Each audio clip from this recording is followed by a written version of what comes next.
whom you love, Isaac, to the land of Moriah. Why? Why did he have to do this? Why did Abraham have to do this? Why did he have to go and take his son and be sacrificed? The son of his love, his only son. Why did he have to do that? Because God needed to bring his only son, whom he loved, into this world to be sacrificed for the sin of the world. Now I want to read the rest of this. I'm going to get into this. So what did Abraham do? Verse 3. Abraham rose up early in the morning. You guys know that. I've said this over and over again. Whenever you read that word in the Old Testament, it's an Old Testament word that means starting over again. Something's happening. Something new is about to happen.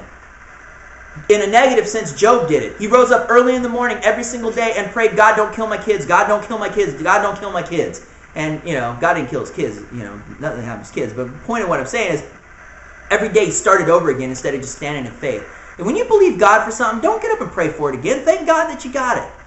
If you ask God for your healing, don't get up the next day and ask him again. Silly, you think God's senile? You might have forgot? I think that's what we do. We think God forgot. Remember, God, I prayed yesterday? He's like, oh, yeah, did you? Is that what? Oh, yeah, thanks for reminding me. I think I better write that down. No. You get up and you thank God for the answer. You don't get up and ask him again. What Job did, asked him every day, oh, God, don't do this, God, don't do that. Start it over again and over again and over again. Don't do that. Don't start over again.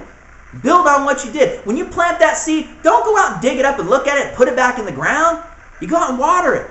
You make sure it has sunlight. You keep the bugs off it. You keep everything good. You keep the birds away from it. You let that seed grow. But here, what was happening here with Abraham? Something was starting over again. Something was starting over. God was doing something new. This is where the new covenant started, right here. In Genesis chapter 22. What is that? 36 books before the New Testament. Here's the new covenant starting, right here. And it says that Abraham rose up early in the morning. He saddled his donkey and took 2 of his young men, and with him Isaac.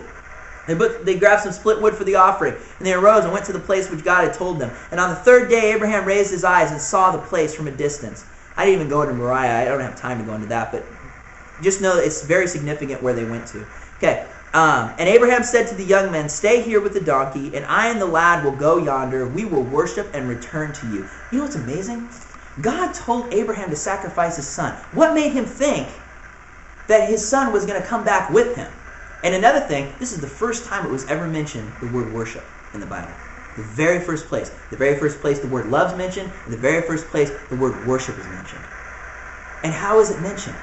How is it mentioned? I want you to think about this. It'll be, it's mentioned in sacrifice. No, it's not. If Abraham was sacrificing something, he wouldn't be bringing him back, would he? If I asked you to sacrifice by giving up your dinner, you had a nice, you went to McDonald's, it's disgusting. I wouldn't ask to sacrifice that. I'm asking for a cheerful offering. So let's say you went and had yourself a big steak from somewhere, okay? And you said, I'm going to sacrifice this dinner by giving it to somebody here that doesn't have dinner. Well, they're going to eat it. And guess what? You're not going to have dinner. You're not going to have anything. So no, the word worship is not tied in with sacrifice here. It's not. What is it tied in with? I want you to think about it for a second. Let's read the scripture again. Verse 5, and Abraham said to this young man, stay here with this donkey, and I and the lad will go yonder. We will worship and return to you. What is it mentioned with? Faith. Exactly. Faith. He knew, and it says in Hebrews, because like I said, you have to interpret the Bible by the Bible. It says in Hebrews that Abraham believed that God would raise him from the dead. Wow. That's amazing stuff. That's Hebrews chapter 11. That God would raise him from the dead. That's faith. Abraham is believing, having faith, that God will raise his son, his only son of his love, from the dead.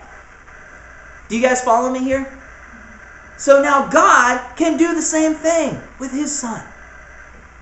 God has to work within man's covenant. People think God can just step in here and do what he wants. Well, if he did, he'd be the devil, and he doesn't do that. He works within what he gave. He gave this earth to man. He works within this earth through man. He uses man to do things. He had to do it this way. He had to come to the earth through Abraham.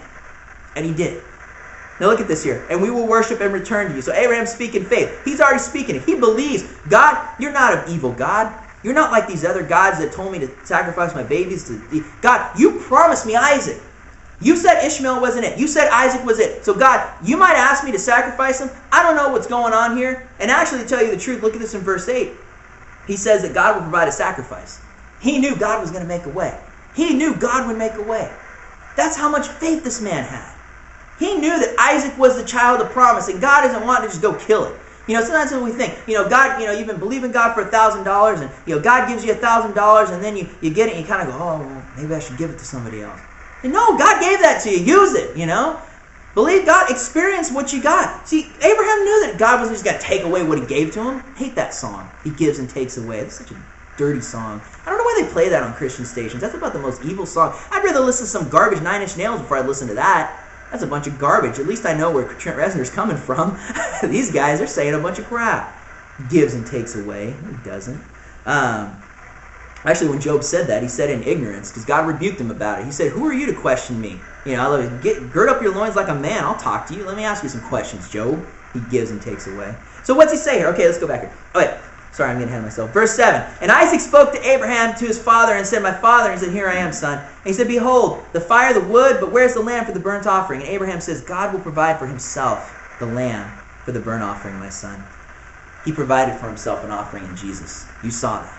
Now, a lot of people draw this. I got to explain this because I got to change some perspectives on this. People, you always see the pictures of this poor little kid, like the little 5-year-old kid. Father, what's going to happen to me? I mean, it's sad. It's horrible because when you see the story, but that's how we draw art, the way that we see things, and that's how religious people see things. This horrible God taking this poor little 5-year-old innocent kid and no. By this point, most people, even Hebrew scholars, believe that he was about 18 years old. He wasn't some little kid. And the thing is when he spoke the word, we're coming back, I'm pretty certain that Isaac understood, well, whatever's going to happen here, I know we're coming back. And he saw a man of faith in action. Yeah, it was a hard thing to have to go through. It was the only time that God did it, but it was necessary. Look at this here. Okay.